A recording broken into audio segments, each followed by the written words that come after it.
Welcome back, everybody. In today's lecture, we're going to be looking at the brain as a whole, as well as how we actually study the brain in the branch of psychology called neuroscience. I promise you we're going to be going over a lot of stuff here, so if you haven't had a chance to keep up with the readings, it might be beneficial to actually go over those before you get to this, but if you are so inclined to move ahead, and just be aware that this is going to be a fairly dense topic, but hopefully after we're done with this, you can have a newfound appreciation for how amazing your brain and related nervous system are, and also how we actually know a lot of the stuff we know about the brain and nervous system. So just so we kind of have some clarification on what we were building up to before this lecture.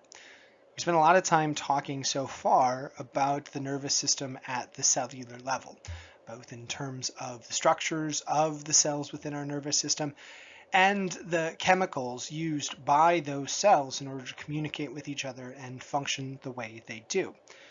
We didn't, however, look much at how these cells come together to actually form the structures of our nervous system that are usually what most psychologists study these days.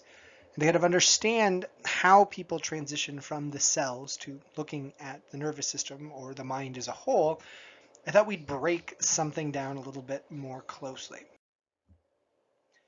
If we look at how people in biology and many other sciences study structures of the body, what we tend to do is talk about this hierarchy of information or kind of systems and how we can break them down into smaller components. We've got our respiratory system, our skeletal system, our circulatory system, our immune system, all these different systems that I've alluded to earlier. And each of them can be studied at different levels.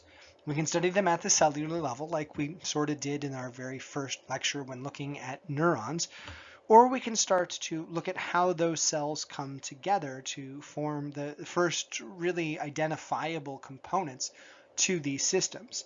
We call that the tissue level. For people studying neuroscience, what they're studying when looking at tissues are these collections of neurons that we call nerves, and we're looking at them in our extremities as part of what we'll later call the peripheral nervous system, or they look at these things called nuclei, which is strands of neurons found within our central nervous system, in particular the brain. Now, there are some people in neuroscience that study stuff at the tissue level. It's a little bit more common in other systems. But what people typically do when studying the mind, and they want to go beyond just cells, is they study the mind at the organ level. Most of their attention is usually focused on the brain, not usually the brain as a whole, but certain areas, certain subsets of the brain that serve specific functions when we look at our mental world. Now we can, if we want to go further, look at how some of these structures are integrated with each other when we start studying neuroscience at what we call the system level. Now we can break down the system level in small ways by looking at kind of connections between parts of the brain, or as we're going to see a little bit later, we can talk about studying things in the system level when looking at the difference between something like our peripheral versus our central nervous system. Something I've alluded to a couple times ago, but I do want to kind of really truly define in our next slide. But before we get to that, it's probably important to note that most psychologists, when trying to study the mind, focus on what those systems come together to make, and that's the organism. So we can essentially, when trying to understand the mind and the brain and all the biological mechanisms around it, look at it in different levels. And each level we look at it through gives us a new story, new information about how amazing each system, in this particular case our nervous system, actually is. Now again, if we want to break down our nervous system a little bit further, we can just talk about it on the systems level. And this is where we get to that differentiation between something I've, again, mentioned a number of times, the difference between what we call our central nervous system and our peripheral nervous system. Our central nervous system is the brain, the midbrain, hindbrain, spinal cord, all the kind of central hubs where there's a large array of different neurons that come together to serve a whole multitude of different functions. We said earlier that around 80 to 100 billion neurons exist in our body, and roughly 80 to 100 billion neurons are found in our central nervous system. The remaining neurons, usually 10 to 20 million of them, are found in what we call our peripheral nervous system, where we've got nerves extending usually from the spinal cord to the body and from the body to the spinal cord. But we do also have some components of our peripheral nervous system that actually extend directly from the brain to certain parts of the body. But all of these parts, all of these nerves, are a part of a different system called our peripheral nervous system. Now, people do often break down these things even further if they're studying it at the system level. So, for example, our peripheral nervous system is often broken up into what we call our autonomic nervous system and our somatic nervous system.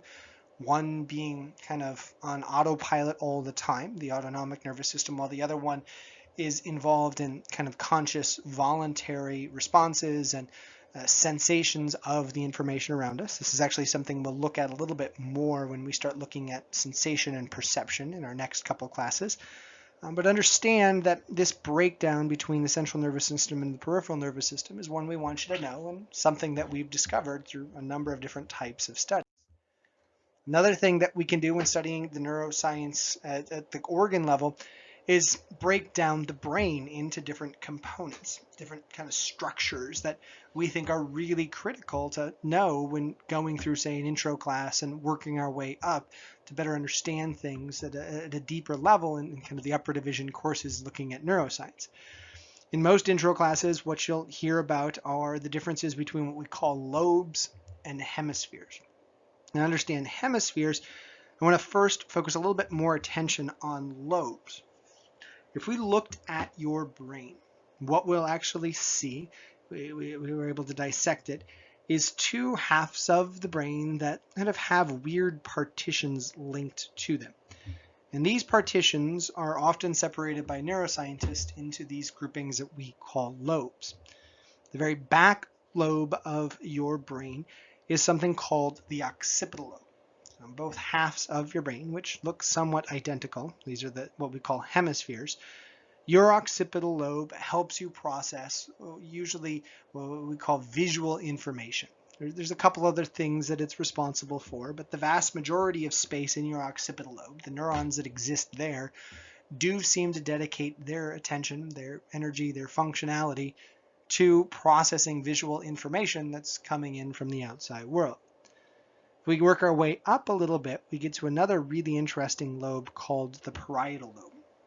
And this parietal lobe does help us process visual information as well, but if we're looking for the thing that really makes it unique, what we tend to talk about with the parietal lobe is that this area seems to be responsible for the first processing of our sensory information that goes beyond vision, in particular our sense of touch. What we have in the very front of our parietal lobe is a little band that we call the primary somatosensory cortex. There's a really cool image that you'll learn about in the touch class called the homunculus that kind of represents the different areas along that band that we have dedicated to different parts of our body.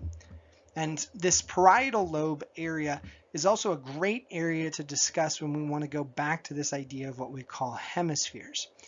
Again, if you look at your brain from the top down, you'll actually see two halves that are pretty symmetrical to each other. And when we look for the kind of band, what we call the gyri of tissue for the primary somatosensory cortex, what we can see from above is actually two slices, two structures that are, again, somewhat symmetrical with each other that aren't usually active at the exact same time. And that's because the parietal lobe is very hemisphere oriented. If I touched your hand on the left side, what would happen, not that your left side of your brain would light up, but actually there would be an area corresponding to your right side of the brain on the parietal lobe that would light up, become active as a result of that touching. This is something we in neuroscience call contralateral communication. And what we see when it comes to touch is pretty much our entire body is divvied up in this way. And this is true for almost every single person in the population. There are some exceptions to this. The vast majority of them are individuals who are left-handed, even though left-handed people don't always kind of flip the script on contralateral communication. In fact, most still have contralateral communication occur. But if we're looking for situations where it doesn't happen, where having the left side of your body activate areas in the right side of your brain, doesn't happen, it's usually with left-handed individuals. But for the vast majority of us, this kind of weird partitioning does happen. Why it happens is a little bit of a mystery. We're not really sure as to why it developed and what the beneficial reason for it is, but we do see it in most individuals. That the left side of the brain is essentially activated when we experience stuff on the right side, and the right side of the brain is activated when we experience stuff on the left side of our body. This same kind of functionality also occurs as we work our way forward to another structure of the brain called the frontal lobe. In the very back of the frontal lobe, we have another area that's very similar to the primary somatosensory cortex that in the frontal lobe is called the primary motor cortex. And that name kind of gives away what this little structure, this band along both hemispheres of the frontal lobe is dedicated to. This area, as we're going to learn about in the touch and sensation area a little bit later, the discussion a little bit later, is primarily dedicated to the kind of beginning initiation of movement. Now, when we talk about movement, there's a lot of other things at play. So you've got lots of other structures of the brain that are dedicated for us to be able to move effectively and coordinate everything we need in order to do that. But what we see in numerous studies is that most of the first activities in the brain when we start to move tend to be sourced from this primary motor cortex that's found in the very back of the frontal lobe. And much like we had contralateral communication with our primary somatosensory cortex, we also have contralateral communication occurring for this primary motor cortex. Save, again, a couple random exceptions for certain people who just don't have their brains that operate in the same manner as most of us. It's not that it's broken. In fact, there's very few studies to suggest that there's anything that people who don't have this happening are experiencing some type of a deficit in mental functioning. But there is some rareness that does pop up in case you run into it along the way. Now, this contralateral communication and primary motor cortex activity is something people do talk about with the frontal lobe. But if we're going to look at what the frontal lobe is primarily linked to, there's some other stuff that we tend to fixate on a little bit more. And that's because as we sneak forward up the frontal lobe, we get into areas that are kind of uncharted for pretty much every other species out there. We see a lot of matter in an area of the brain called the prefrontal cortex, a part of the frontal lobe.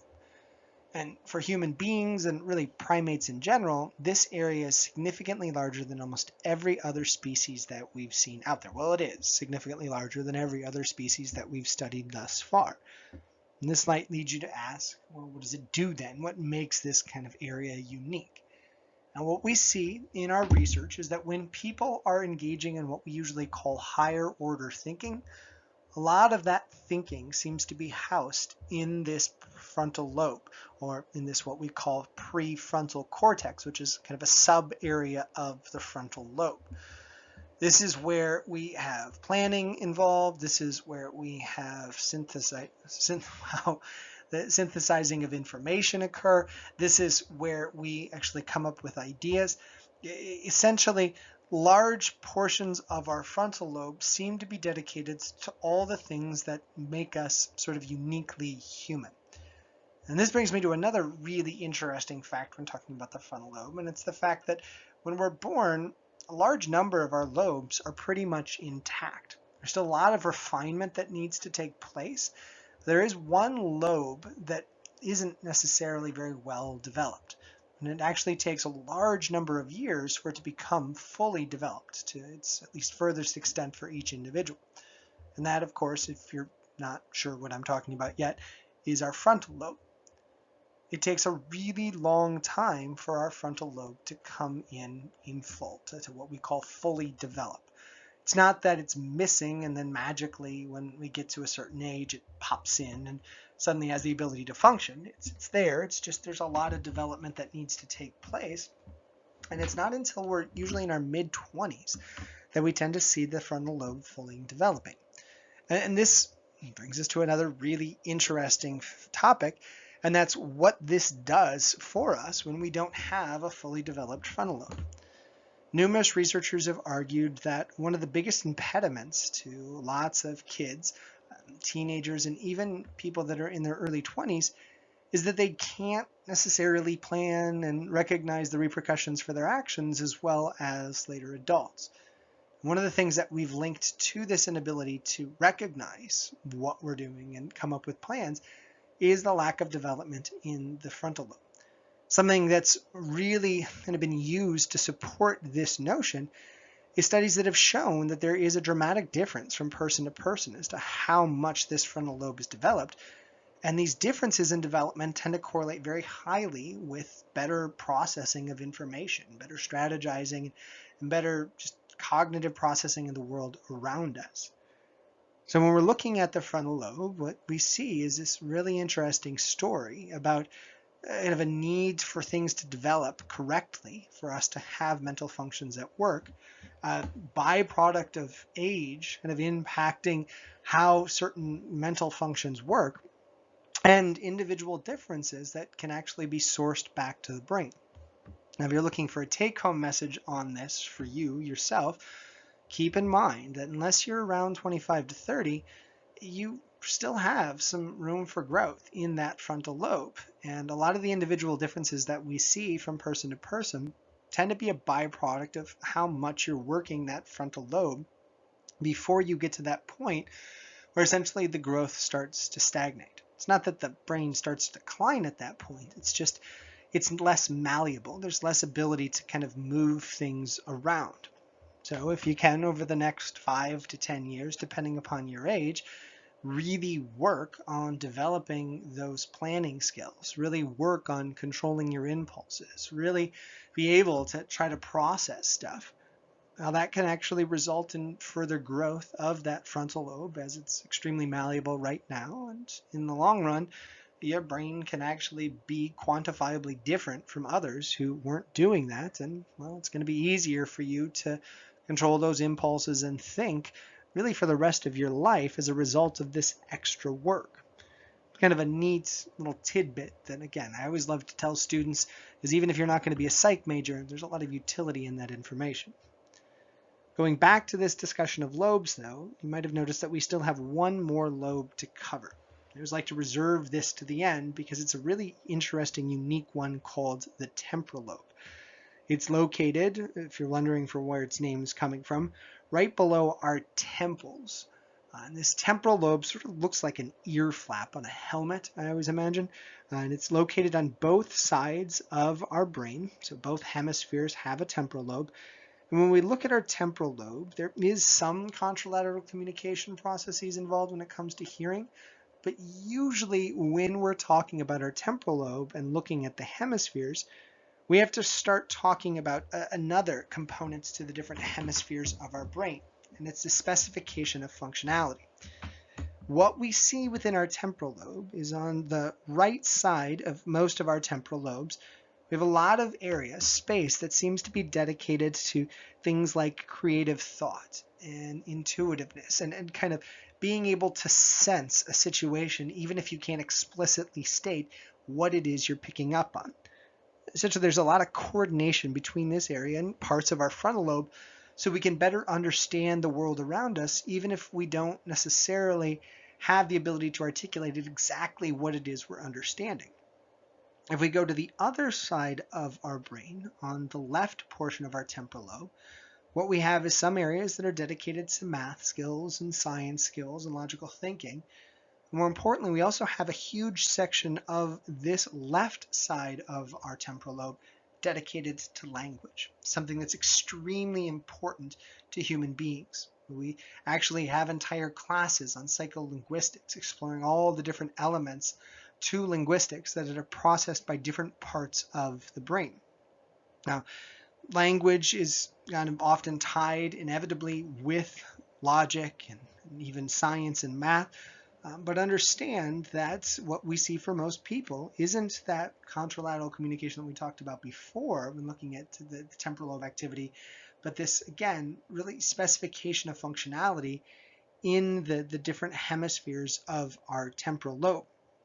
And much like we saw with contralateral communication, this happens for almost everybody, but there is a small subsection of the population where this doesn't occur, primarily, again, in left-handed individuals, where what we see for them is either this kind of specification of functionality is actually distributed across both temporal lobes or both hemispheres of the temporal lobe, or it's actually not reversed. So the language and logic side for these individuals is actually housed on the right side of the temporal lobe, and the intuition and creativity and artsy side is found on the left side of these individuals. Now, it's also important to note before we kind of leave this section of the temporal lobe that there are lots of misnomers out there about what this does to our brain. You might have heard people talking about how they're very right-brained or left-brained, and you might, unless you've kind of learned about this material, wondered what the heck they're talking about.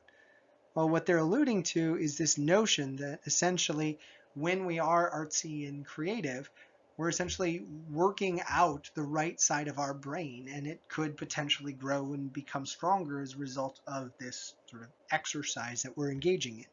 And when we're obsessed with logic and math and science, we call ourselves left-brained. What we're saying is that we're doing lots of activities that are housed in the left brain, and therefore we should have these huge throbbing left hemispheres of our temporal lobe. This isn't necessarily what we see in reality, right? If you've got an artsy friend, or you are that artsy friend, and we take you into a lab and look at your brain, we're not going to see a tiny shriveled up left hemisphere in your temporal lobe and a huge giant throbbing right hemisphere. We might see some subtle differences. Maybe there's a small quantifiable difference in the size and the density of those two lobes. But for the most part, they're going to be pretty darn symmetrical. And if there is any imbalance, usually it's the left hemisphere for most right-handed people's slightly larger as a whole than the right hemisphere. And for left-handed individuals, it's slightly reversed. But it's minimal at best. It'd be very difficult unless you've had a lot of training to be able to determine just by looking at somebody's brain whether or not they're right-handed or left-handed, and whether or not they're better at language or math or art or something else along those lines. Now, hopefully from this you've kind of gotten a lot of information about the different lobes, how important hemispheres are, and kind of the specific, what we call modularity, or functioning in specific places of different parts of our brain. It's very simplistic. In fact, when you get to your neuroscience classes, your instructor will probably tell you that everything you've learned in this class is nonsense because there's so much integration of different components to the brain. But your instructor will still expect that you know what we covered here, so they can use that as kind of the starting off point for all the other stuff that they're going to cover in those courses. And this might lead you to ask, well, how the heck do we know this stuff? What allows us to talk about the brain the way we do, or to break down the different components to our nervous system the way we did earlier when we were discussing these topics? And this is what I want to dedicate the last 20 to 30 minutes of this class on. What it is people have done over the years to actually examine the nervous system.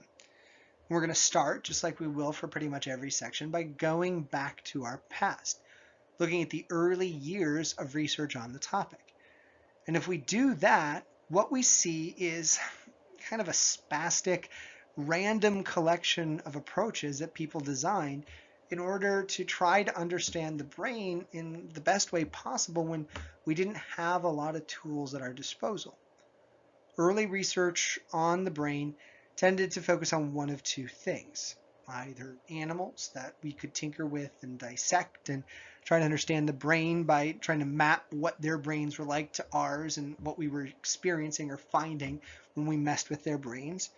Or we could do studies that looked at individuals who had traumas to their brain to see what they weren't capable of doing as a result of those traumas. I'm going to talk about those case studies, those human case studies, a little bit later. But I want us to first focus on what people were trying to do early on with animal research. Now, there's lots of ethical concerns that people have, even back then when they looked at what we were using animal research before. But it was, if we're looking at kind of an honest definition of our history of psychology, where most early ideas of how the brain worked started. What people would do is they would grab a rat or a monkey or any other species that they could get a hold of that they thought had a brain that was equivalent to a human's. If you're wondering why rats and mice are so commonly used, oddly enough, their brains look a lot like a human brain, even though there's definitely some differentiations between some of the lobes. So what people would do is they'd take these animals, open up their skulls, tinker with the brain, and see what they could do and couldn't do as a result of some of the things that they had done to the brains of these animals. And this allowed researchers to get a rough sketch of how certain areas of the brain, both the large structures and some of the subcortical structures, might be used by these animals and theoretically by human beings through this kind of type of experimentation. But there were major issues with this type of research, not only in terms of ethics, but questions about how transferable this information was when we looked at human beings. Another issue that often came up was that when people were doing research studies with animals, they weren't necessarily following very specific guidelines in the early infancy years of kind of trying to understand the brain. We did get better at this as psychology started to progress, and there's still animal researchers today that will look at the brains of these animals when we just can't find another way to study certain structures that we want to study. But there's a lot more scientific rigor and control involved in those studies. In the past, that definitely wasn't the case. And this issue with control is also something that we can say for the other main avenue that people went down, which I referenced earlier, these human case studies. Now, to understand human case studies, we have to sort of understand the logic behind them. What people would do if they wanted to study the brain through looking at humans is find somebody that experienced some sort of trauma to the brain, survived long enough to kind of actually be able to function, and they would study these individuals who survived, try to understand what it was they lost the ability to do as a result of the damage to the brain that they'd incurred. In the past, the other thing that you had to wait for after these people had survived from the damage is for these people to then pass, so you could then dissect their brain and look for sections of the brain that were missing. Now, this might seem tedious, but we did find some really amazing insights into the brain through these types of approaches. One of the classic studies that still is referenced in every intro class today is this wonderful case, well, not wonderful, tragic case really, of a gentleman named Phineas Gage, who you see pictured in the lower right-hand corner of the three photographs. Phineas Gage was a railroad worker in, I believe it was the late 1800s, if I recall correctly. Maybe it was actually early 1800s. The timeline doesn't matter that much, but just understand that he was a railroad worker trying to set the rail ties to the rails throughout the United States when a horrific accident occurred one day, and he had a rod that was designed to shoot the spikes on these ties down. Instead shot the rod that was designed to shoot them down up. And this rod didn't just randomly shoot up. It actually, because he was standing over the top of it, shot up, went through his chin, or kind of right behind his chin, all the way through the back of his eye socket, which you can see in this image was irreparably damaged, and all the way out his skull.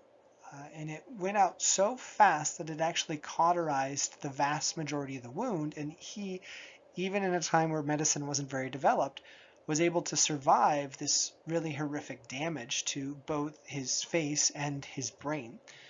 What people did with Gage, because he lived for a long time after this damage, was study him and try to understand what had shifted in him as a result of this damage, because many people reported that he was essentially a different person as a result of this damage.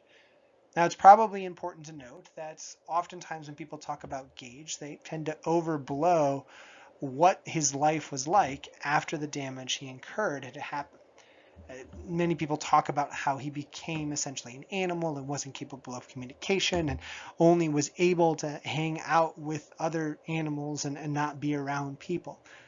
Most people that earnestly study the case of Gage have argued that that's certainly not what was going on. It is definitely kind of a blown out of proportion description of what he experienced. But nonetheless, there were indicators that he did struggle with a lot of planning and ability to process the world around him when his frontal lobe was essentially lobotomized or kind of torn in half. And this is something that we've seen in other case studies where individuals incur damage to their frontal lobe and as a result don't have a lot of the cognitive capabilities they once had. Another classic example of case studies having utility can be traced back to the work of two very famous psychologists / biologists named Carl Wernicke and Paul Broca. Both individuals were actually at almost the same time trying to understand where language was housed. And they had narrowed their searches down to the left temporal lobe, but were unsure as to exactly where in this left temporal lobe most of our language functioning was housed. So Wernicke studied numerous individuals who had a very specific type of language impediment and then waited for them to pass so he could narrow down exactly where this language impediment was sourced. Broca did the same thing, but he looked for a slightly different issue when it came to language. And when both people published their discoveries, arguing that they had really found the source of language, what many people were originally amazed by was the fact that they articulated that they'd actually located different areas of the temporal lobe that seemed to be housing language. We now call the area that Wernicke discovered Wernicke's area, and we tend to link this area with language processing that deals with kind of understanding what we're being told, formulating some type of a response, a verbal response that we want to generate, and then pushing that information on so we can start to form the motor movements required for us to articulate the words that we've developed in our mind. But it's really important to note that articulation, that movement, the kind of creation of the sounds needed for language isn't housed in Wernicke's area. It's actually housed in Broca's area, the area that's just a little bit more towards the front of our temporal lobe, and it actually has a little portion of the frontal lobe that's a part of this Broca's area. And there's been numerous studies, case studies, that have shown that if somebody experiences damage to their Wernicke's area, all language, both in terms of the ability to comprehend what we're saying and recognize what we're producing, is lost. People with Wernicke's aphasia tend to be able to understand the person speaking to them, but the ability to tap into the fact that they're speaking incoherently is just not really there unless they're given certain social cues. People with Broca's aphasia, on the other hand, can process what they're being told, sometimes even give kind of physical responses to questions, but if they're asked to articulate something and they're truly suffering with Broca's aphasia and haven't repaired any areas of the brain over time, they tend to have this inability to get out what they formed in their minds. They often display lots of frustration and angst as a result of it. If you're taking this class in person, you'd actually be able to see and interact with two videos of a Wernicke's aphasia patient and what's called a Broca's aphasia patient as well. And these examples are just a small sliver of all the different case studies that we've encountered over the years that gave us better insight into the brain. And hopefully by discovering them or looking over them, we have a better appreciation of how we could still study the brain many, sometimes centuries, before we had the tools that we have at our disposal now. But it's also important to note that as psychology started to pick up and neuroscience started to become an area of interest for true scientists, people started to argue that we needed to have more than just these case studies and animal research studies. The idea was that they were great for us to be able to say, look, you need this to be able to function, because if it's not there, you can't do stuff. But we also knew that we were really kind of the whim of luck when it came to what we knew about the brain based on this approach. We couldn't necessarily tell people, look, I want you to have a seizure that knocks out this area of your brain, or I want you to have a bullet or a rod shot through this part of your brain but nowhere else. You just kind of had to take in people who had experienced some type of brain trauma and somehow survived and study them and just wait to see what eventually had been damaged in the first place. Same thing with the ability to have a perfect one-to-one overlap between animals and humans. You could maybe be a little bit more specific in what you were trying to knock out in these animals, but whether or not their brains truly represented a human brain was always debated. And there was also the big concern of whether or not when you were doing it, you were doing it in an ethical, logical way. Another big issue when it comes to human beings and studying the brain through this approach is this really cool thing that we call neuroplasticity, the brain's ability to essentially rewire itself. So even though we might lose functionality because we no longer have a section of our brain that's active, we can still sort of regain that functionality, even though those areas are never really going to come back. You'll learn a little bit later in your readings about this topic of something called neurogenesis, the ability to kind of create new neurons. Please understand that this can help us to an extent, but nobody's brain has the ability to completely rewrite itself if we knock out an area. But that doesn't mean we've completely lost that functionality if our brains are plastic enough. We can have other areas essentially pick up the slack and take over some type of functionality of those areas and help us regain some of our mental functioning, especially if we're young enough and healthy enough to be able to do that.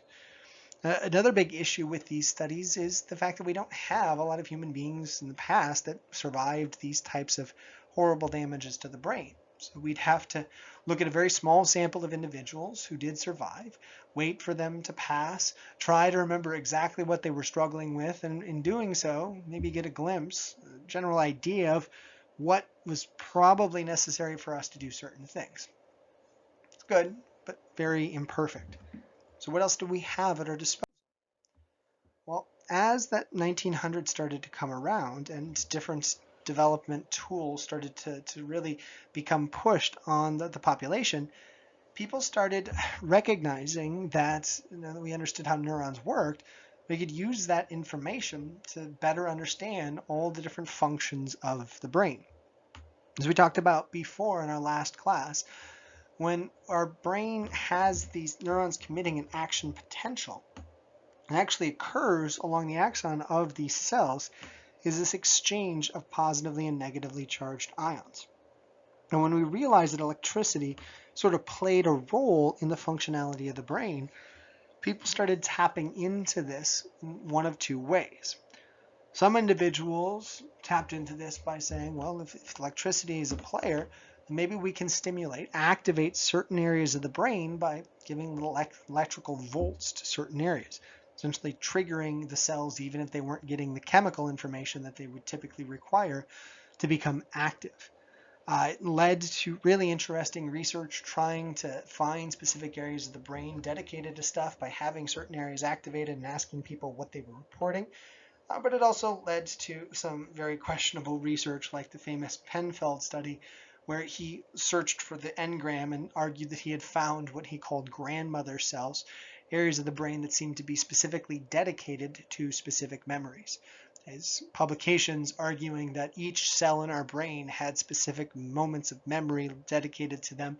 If we lost those cells, the memories would be lost, have been refuted by many individuals. But when he ran these studies, he was really doing them in alignment with lots of people that were trying to use electricity as a new means of studying the brain after we discovered that electricity was, again, a byproduct of these action potentials.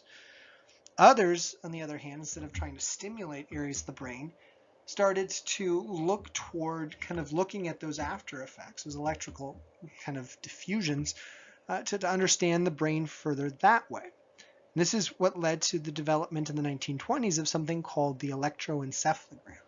This really cool device where we hook sensors up to the scalps of individuals and then record tiny blips, tiny changes in electrical activity that are a byproduct of the mental functions that we experience.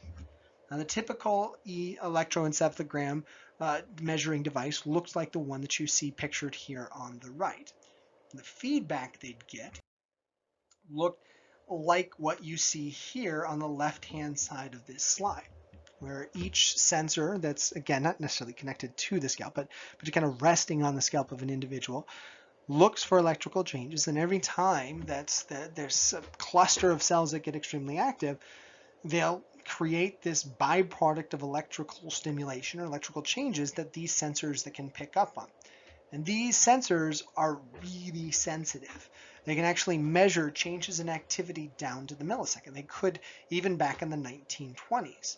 And on their own, they can tell us things like which areas of the brain seem to be active when you're experiencing something, and kind of what the sequence of events are for when things are active down to the millisecond. But there's a lot more that we can do with these EEGs. A classic example of what we tend to do with these EEG readouts when we look at a person's neural activity as a whole is depicted on the right side of this image, where you can see research on what we call attentiveness levels or consciousness levels can be represented not by all these squiggly lines, but just one squiggly line that actually averages out the heights of every single one of the different sensors on the brain to give kind of a general readout, a general feedback of how active the brain is overall as we're going through different encounters. And what we see in these kind of weird images is that when our brain's extremely active, that the back and forth, the volley, is pretty rapid when we're, again, combining all of the different messages that are going on. And the slower and calmer our brain gets, the more it just kind of drifts in different directions, and it kind of doesn't have all the flutters of activity that we see in a normal, excited, attentive mood. Now, this combination is one way we can combine these EEG readings to present us with something really interesting.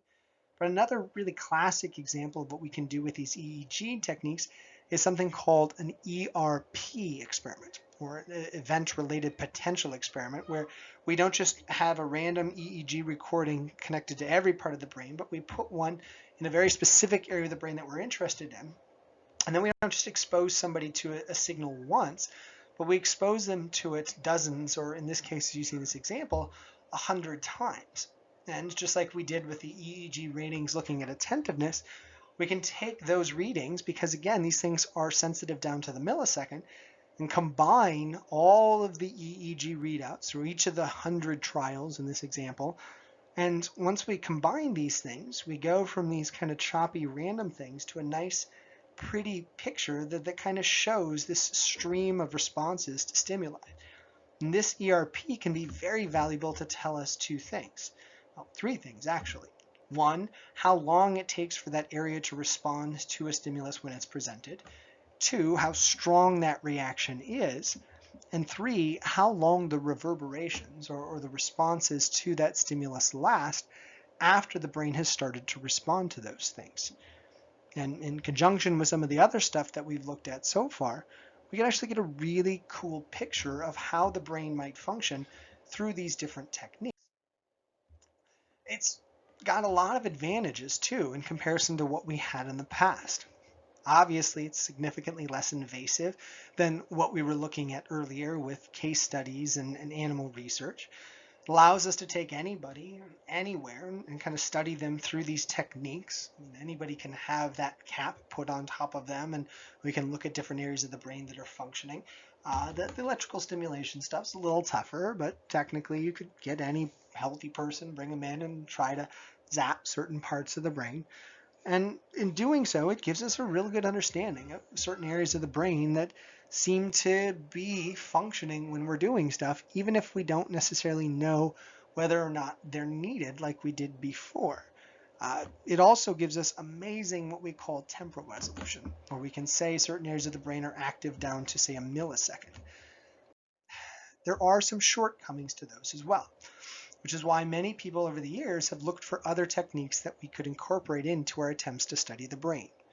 One of my favorite techniques out there is something called the PET scan, because what they do with the PET scan is they inject people with different radioactive isotopes that can actually pass through the blood-brain barrier and look for where these isotopes then pool in the brain, assuming that the pooling is really a byproduct of neural activity.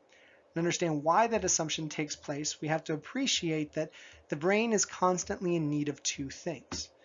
The cells in the brain to function, they can't rely on fats like the rest of our body because fats cannot pass through this thing called the blood-brain barrier. Instead, what needs to go up to the brain through blood are two things, oxygen and glucose. So what you can do with these radioactive isotopes is inject them into people in a way that they can pass through the blood-brain barrier, connecting to this oxygen and glucose. And then when that oxygen and glucose gets dropped off, those radioactive isotopes stay. They sit in those areas where they've been deposited. Now, in the past, these PET scans were kind of just good ways of getting a broad understanding of which areas of the brain were kind of integrated when we were doing specific types of functioning. But the temporal resolution for these originally was really poor. We're talking about down to a minute or two, where we'd have to do something and wait for blood to flow in those areas and get a general sense of which areas were active based on where the vast majority of the pooling was taking place. Today's PET scans have gotten much more advanced. We've gotten better with the different radioactive dyes that we're injecting, so we can actually have these dyes tied to certain types of cells that are producing certain types of neurotransmitters. We can also have them get down to the second level versus the minute level, and that's given us a really neat advantage to look at which areas of the brain tend to be active and integrated with each other in a way that we didn't have with our EEGs or our other types of electrostimulation studies that we've talked about earlier. Looking at another technique that's very commonly used, we first have to talk about a way that we can actually take really cool pictures of the brain through something called MRIs. Magnetic resonance imaging is a technique where we take really big magnets, powerful magnets, that are sending magnetic pulses through different parts of our body to give us feedback that tells us the density of certain regions. Now, some of you might have had MRIs on more than your brain. Maybe you tore something and they did an MRI on your knee or your elbow or your shoulder or something like that. And these are the kind of multitude of things that you can do with MRIs. All these are essentially density finders. They can tell us where there's concentrations of mass and where there's concentrations of blood based on how dense the feedback is. But there's another technique very closely tied to it called the fMRI that can give us even more information about how the brain works. So what fMRIs do is they not only give us a sense of the density of the brain through MRI scans before we run somebody through an fMRI, but they also give us a sense of where blood's flowing and dropping off oxygen. Essentially, we're not going to get into too many details with this because we're running short on time. Essentially, what the fMRI does is it senses blood that has oxygen and glucose in it, and it gives one certain type of ping, some type of feedback that tells the sensor that we're looking at oxygenated blood. It also has the ability to detect the deoxygenated blood that's dropped off the blood and glucose. And it can actually detect down to a fraction of a second where that blood transitioned from being oxygenated to deoxygenated. Assuming that, again, where the oxygen and glucose are going is where the neurons are active, since these cells in the brain always need that information. And this has given us really amazing images of how the brain functions, and it's allowed us to look at microscopic areas, we're talking in terms of millimeters, and how they're functioning at a tenth of a second, or actually even less than that, a level when we're doing different discrete mental functions. But it's important to note that even though the fMRI is often celebrated, and places like Berkeley who spent millions and Stanford spent millions on really cool fMRI machines, there's still shortcomings to this. Right? The temporal resolution is good, tenths of a second are great, but if we're talking about discrete mental functions, your brain is much faster than that. That's what we've discovered with EEGs, ERPs, and other types of techniques that are out there that kind of relate to this electrostimulation research. So fMRIs can tell us part of the story, but not necessarily all of it. They're also really expensive. So what we can do is look at general areas of the brain that are active when we're doing something, but we don't get much information on necessity, and it's really tough to study very specific things with it because of how kind of financially burdensome this type of approach is right now. as we get better, as we develop more things and get these machines even more efficient, that story might be more complex and more kind of useful. But in the meantime, what lots of people have done is look for other tools, other devices that maybe complement the fMRI or the PET scan or other techniques that we might develop. And one of the kind of newfound hot topics that people have been studying over the last 10 to 15 years are these approaches that we call TMS studies, or transcranial magnetic stimulation studies, where instead of activating the brain through little jolts, we actually deaden the brain through magnetic pulses that we send to different parts of the brain.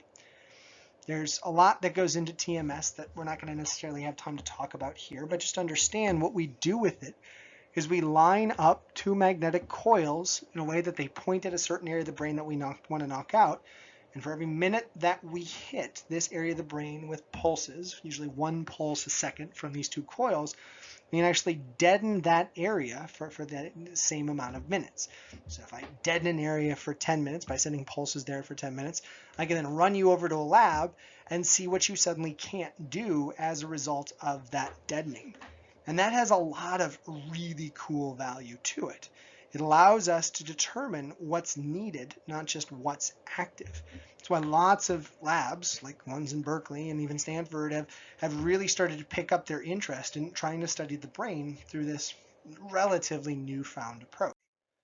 But it might lead you to then ask, is this the end of the story then? Is the TMS the best thing out there and we should do away with everything else? And the answer is absolutely not. What I want you to understand through this discussion, the end of this second half of class, is that all of these techniques that we've covered thus far have given us amazing insights as to how the brain works. And in fact, each of them seems to have their kind of unique utility that makes them all sort of indispensable. If we want to understand how the brain works, we have to use all these tools. And if we want to understand how we know what we know, we have to know about all these tools that are out there. So hopefully from this lecture, you've gotten a lot. You've gotten a lot about how the brain works, how it's structured, and how we actually know how it works and how it's structured. If you've got that understanding, well, this leads us to the next area that we get to cover, and that's kind of how the brain does function when doing specific discrete tasks. And we'll try to tackle this when we get into our next set of classes that look at vision, perception, and maybe even some of our other sensory systems.